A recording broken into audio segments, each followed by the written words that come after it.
So I don't know if you guys have heard this, but there are some people who are tax counsel. They're telling their clients that if you make a payment in connection with a ransomware attack, to basically get your systems released, get your files decrypted, that it might be deductible. No. Yeah, apparently the IRS, so they say, is considering it. What do you guys think about that? I know. I think it's terrible. I can't even think. The only thing I can think of that is maybe on that level of dumb is like, I don't know, making like a chicken nugget smoothie. It's stupid. Travis? Ew. Yeah. Well, ransomware has become so widespread at this point that it's almost going legitimate. There are companies that work for that do cybersecurity and ransomware remediation that they will actually pay the ransom on your behalf. So they're sort of functioning as the bagman for you, and they do the negotiation with the bad actors. Yeah, but Travis, I'm not going.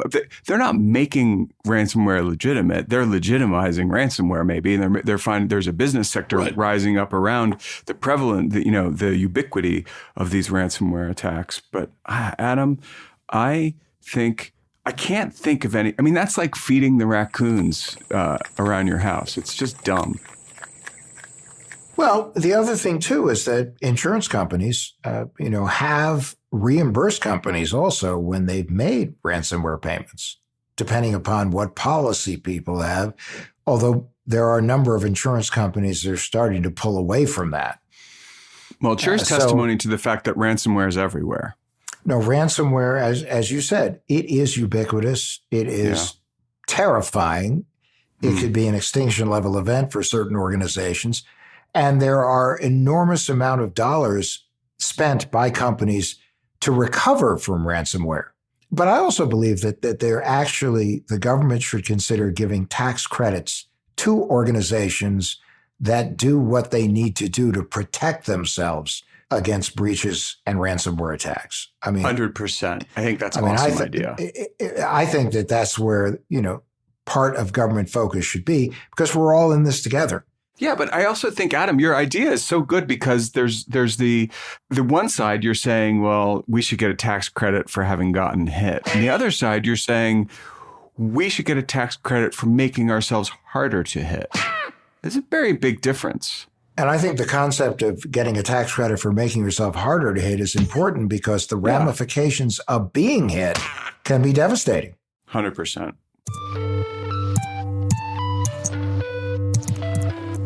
I'm Adam Levin, former director of the New Jersey Division of Consumer Affairs, founder of Cyber Scout, and author of Swiped, How to Protect Yourself in a World Full of Scammers, Phishers, and Identity Thieves.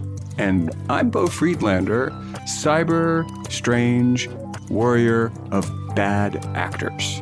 And I'm Travis Taylor, resident tech guy, and can't really follow up on Bo after that one. So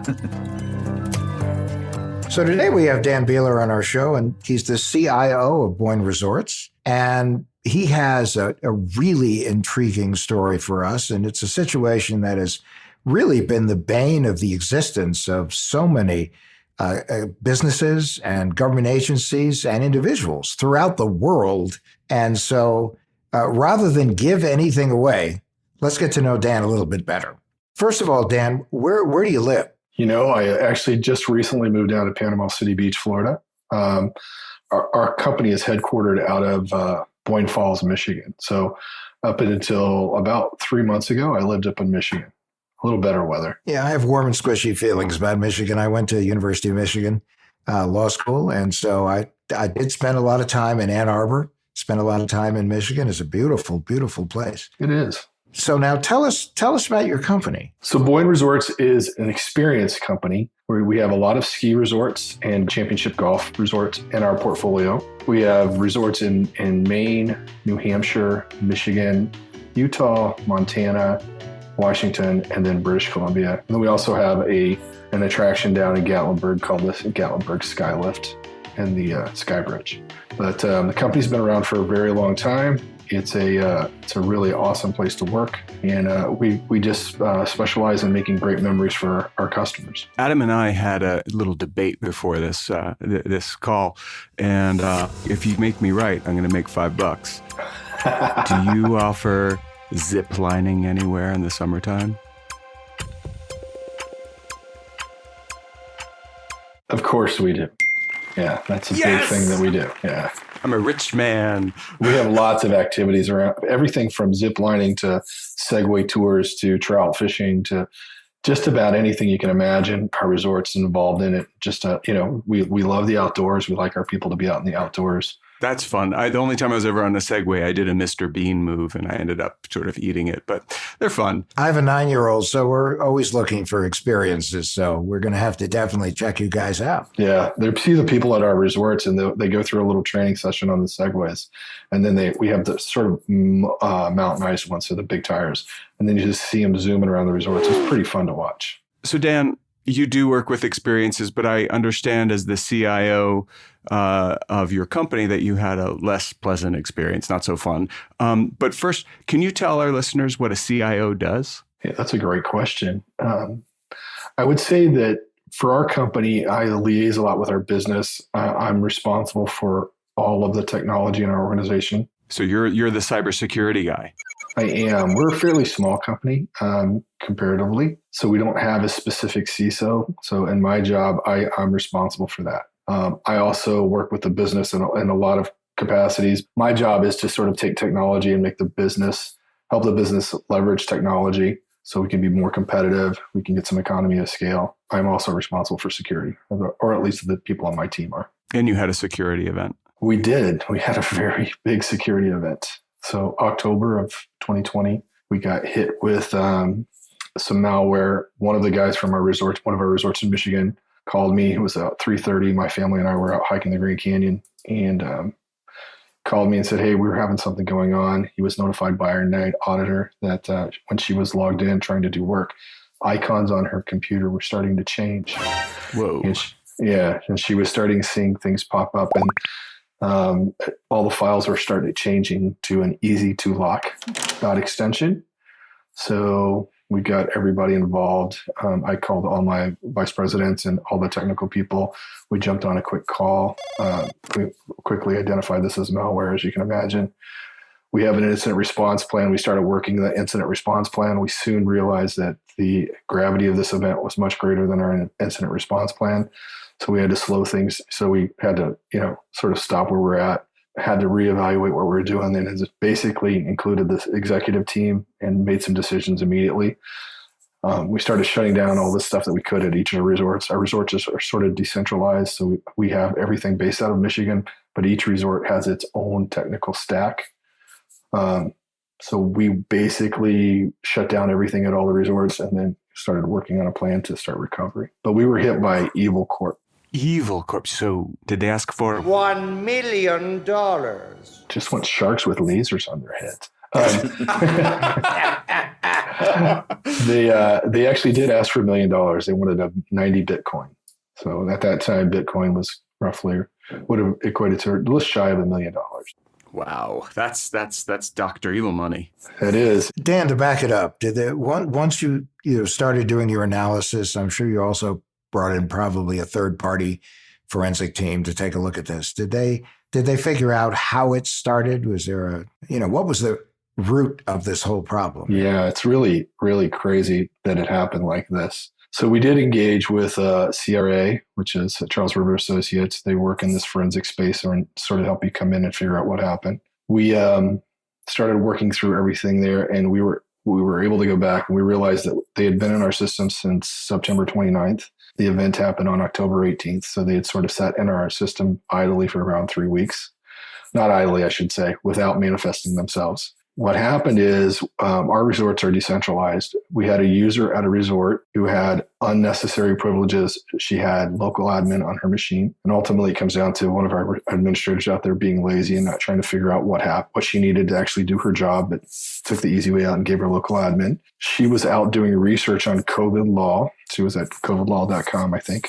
And she clicked a upgrade for Chrome. So she wanted to upgrade the version of Chrome. She clicked on that. Since she had local admin to the machine, it installed a hidden payload, included Mimikatz. And once that was installed, they had access to that machine and they started harvesting credentials. And then they just jumped around our organization. So we had taken some safeguards to we had air gapped our backups.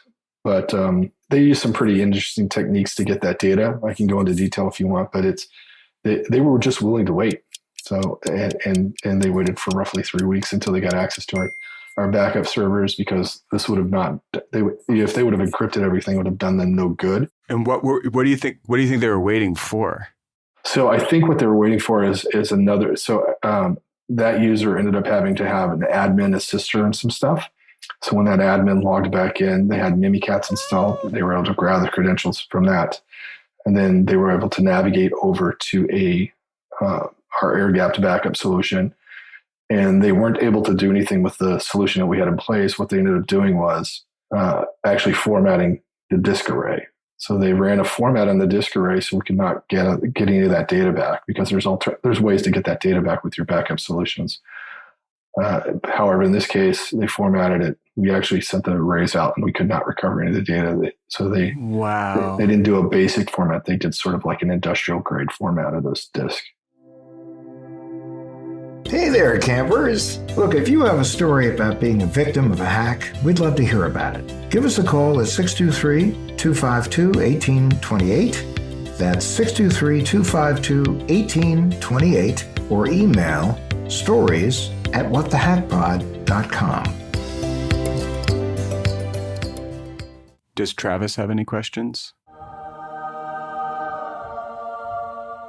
Yeah, just going back to Mimikatz. If I recall correctly, that's a type of malware that gathers credentials. Is that accurate? Yeah, I don't know if you would call it malware. It's a piece of software somebody wrote 20 years ago to sort of show vulnerabilities with Microsoft.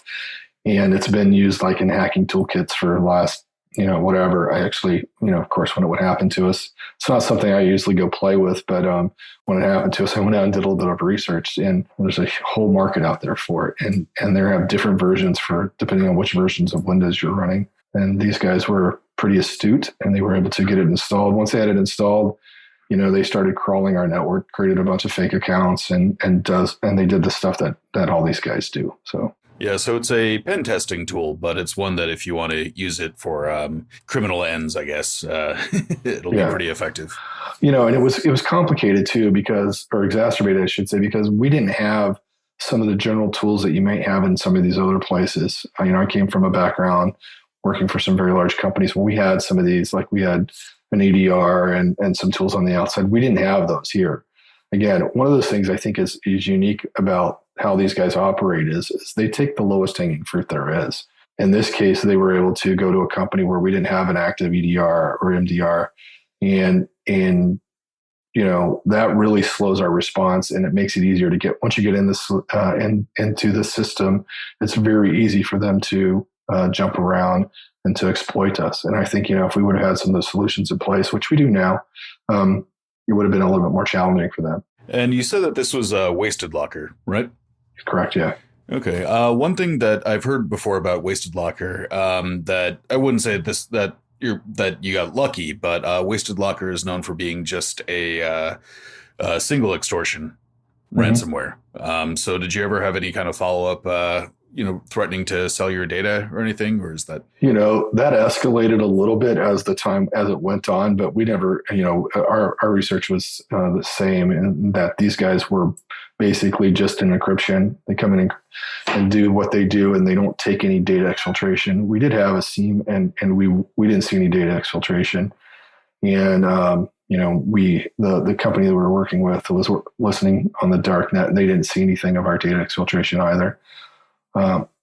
In that regard, it was good. The bad thing about these guys is, I think we did consider paying the ransom. We have cyber insurance as one of those things we talked about, but these guys run the OFAC, the Office of Foreign Exchange, or Foreign Assets and Control. Basically, these guys are sort of state sponsored, and if you do business with them, we would have gotten sanctioned by the government. So it was no longer an option. It's a crazy story too, because we originally thought this was a BitPaymer malware attack, and we thought, okay, cool, we can, not that we would want to, but we can recover quickly. We'd actually we engaged with them. We'd given them a couple, we asked for proof that they had the decryptor. We'd done it on a couple pieces of a couple files and proved that it worked. We were within 2 hours of doing the transfer.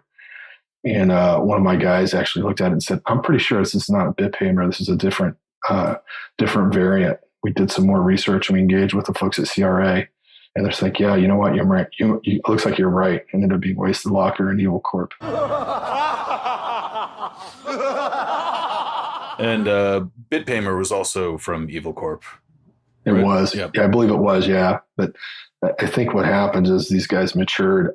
I read an article recently that said these guys are actually using tools to sort of cover up that it's them now. And they're actually pretending to be other players in the space because they're on the OFAC and it's not legal for American companies to pay them. Yeah, it's always good to pin it on the other guy. Yeah, exactly. So, especially in this case. Now, so how did it ultimately resolve itself for you? How'd you get the data back? So that's a good question. We didn't really get the data back. We had been in the process of moving a bunch of our stuff to the cloud. We're in the Azure cloud space, and we'd been working on that. We ended up going back to a copy of data that we had in the cloud. And then my amazing team and the amazing folks I work with basically spent the next 5 weeks rebuilding all of that information to get us back and running. The thing that happened is this event happened in mid-October.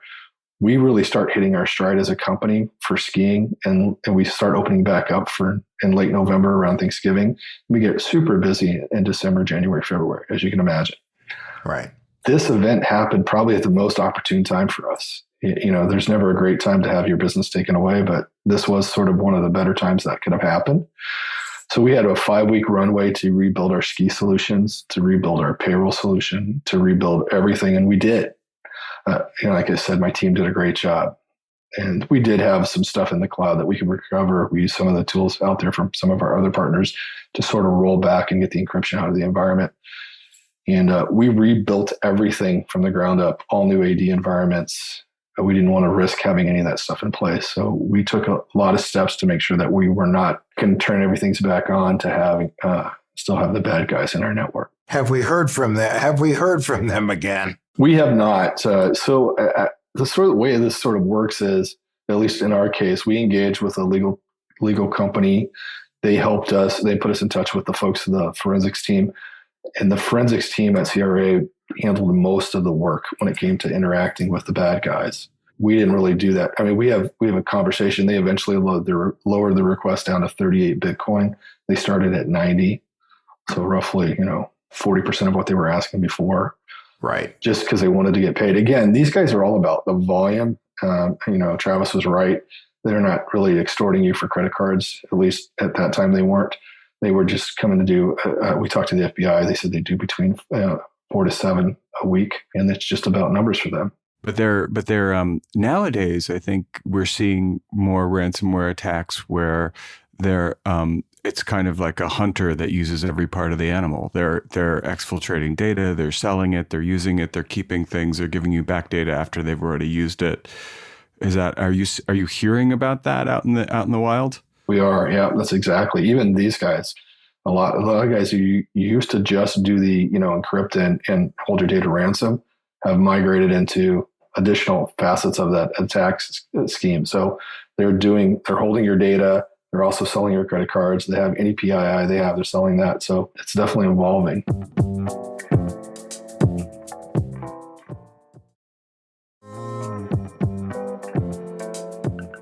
No, we've even seen cases where they not only sell the data, but then they go to the people whose data it is when there's consumer data or employee data involved, and they say, "What's it worth to you now for us not to sell your data?" Even though they've already sold the data, they're going to the individuals. There was the case of some plastic surgery practices where first they hit the practice, then they went to the patients and said, how would you like your before and after pictures distributed on the web?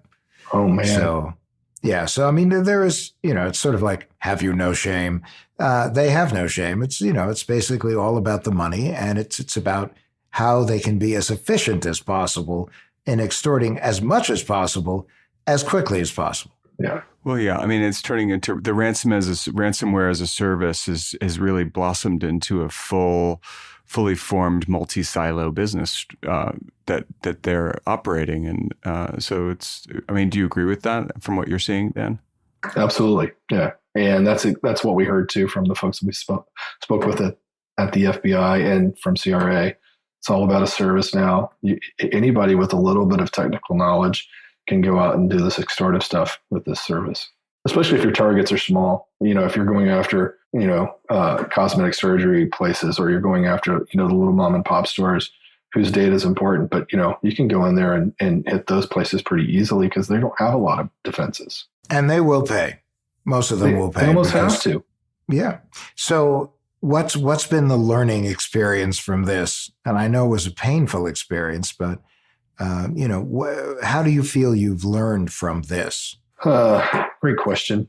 If you don't learn something from this, I think you took you really missed an opportunity. For us, we take security a lot more seriously now. Not that we didn't before. Like I said, I came from some places where we had dedicated teams to do that. Being a smaller company, it's a little harder to dedicate an FTE around that. Subsequently, we've got a full-time person doing security. We actually have a couple of people doing security. We participate in a lot of roundtables and sharing of data.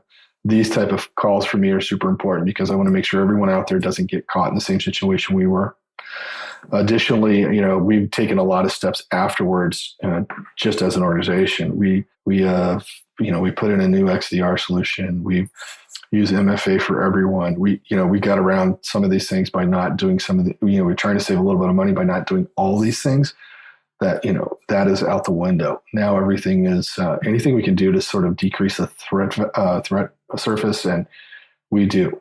And as long as it's not exorbitantly expensive, but everything from data lakes to share data, we have a SOC that helps us identify threats and to address them as quickly as possible. We've expanded our incident response plan, so our incident response plan is no longer. I built it when I first started here. I've been here for about 3.5 years.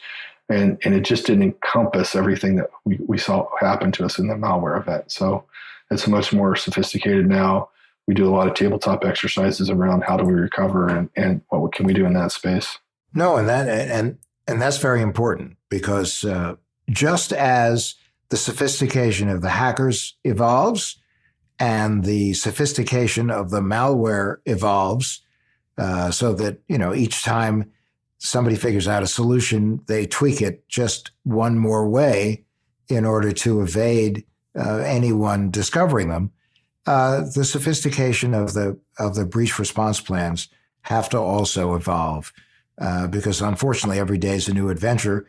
And a lot of companies, I think, have also learned that you could be totally secure at 9 a.m. and at 9:01, somebody clicks on the wrong link or somebody gets access to credentials that would allow them to get deeper and deeper into the company. That's all you need. And then you're there and it's a nightmare. And without question, the call that you received while you were in the Grand Canyon, it made you feel like you were falling into the Grand Canyon. Oh. And it's a terrifying call to receive. I know myself with the companies that I've been involved with over the years, the one thing nobody ever wanted to get was that phone call, ever. And it usually came in the middle of the night. Yeah, it's an awful feeling. I've been doing this for almost 30 years. And I have a question for you, Dan. Are you conducting any kind of anti-phishing work at your company? Do you test your employees periodically and try to phish them and see if they fall for it? We do. So we put that in after we had our events. So we use a tool now and we phish them at least a couple times a quarter, and they have to go through training when they start. And the people who continually get phished have to go through remedial training. How is the phishing? Has it been pretty good? Catching It's been pretty good. Yeah. Unfortunately, this is not the kind of phishing that you want to be good, but it's been pretty good. No, often they say that someone will say, "Great news! I've got it to the point now where 93% of our people don't fall for it." The answer is, all you need is one. Yeah, we have to be right all the time. They just have to get lucky. Yep. That's it. And that's the tough part for any defender is how can you be right all the time? No one, other than my mother is right all the time. So therefore. We sort of feel that way. I mean, hopefully we don't have an attack at the gravity that we had the last time, but I don't know that you can say that we're never going to get attacked again. And we've, like I said, we've done a lot of things to make that more difficult. But in reality, the right approach to this is to keep them away as long as you can, restrict what happens when they get into your environment, and recover as quickly as possible.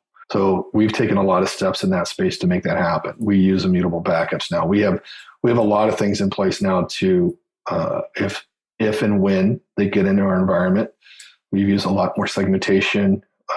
We have some east-west firewalls. We do a lot of things to prevent them from jumping around an organization, sort of like a submarine, where you can cordon off an area of the sub if you get hit by a torpedo. That part is, that part's damaged, but the rest of it's still intact and you're still be able to move forward. That's sort of the approach we're taking right now. Well, and you have to compartmentalize things, because the bottom line is breaches have become the third certainty in life behind death and taxes, unfortunately. You're absolutely right. If I had one thing to say, I would just say, make sure that you're looking at your plan continually, making sure that you have the right story to the executives in your company or to your leadership to make sure that you get the right funding you need. And there's a good story to be told there. It's sort of like insurance. People never want to buy it until they have an accident. And then they were like, oh, I wish I had that. Mm-hmm. That's how security is. It's the same adage we've heard a million times, but it's really important. A study came out recently finding that 80% of ransomware victims have end up getting hit again. So it sounds like you're doing all the right things in terms of really just amping up your defenses against that. Yeah, like I said, we're doing as much as we can to defend, but if something does happen, our plan is to have a really quick recovery response. So our recovery time objectives are pretty aggressive because we do a lot of online business. So it's important to have our systems up and available. So we're doing our best to make sure we have that. But we've put a lot of things in that if something does happen, we can recover quickly. Well, it sounds like you're doing a great job. And I fully understand exactly the nightmare that you went through. I have total empathy for what you went through. And I think everyone here would like to congratulate you on the work that you're doing and the effort that you put in. And more importantly, the fact that you're willing to share your story so that other people can not go through the nightmare that you had to go through. Yeah. Well, I appreciate you. This is a great vehicle. I love the idea of what you guys are doing. Get people so people understand what's going on out there, understanding the risk. Talking about it is as important as anything. Commend you guys on that as well. First step is admitting you have a problem, right? It is. Yeah. Well, round of applause, man. Thank you so much for joining us. It really was eye-opening. My pleasure. Take care now. Thank you. Thank you. What the Hack is a Loudtree Media production in partnership with Large Media. That's LARJ Media. You can find What the Hack wherever you get your podcasts. Be sure to follow us on social media and find more information at adamlevin.com.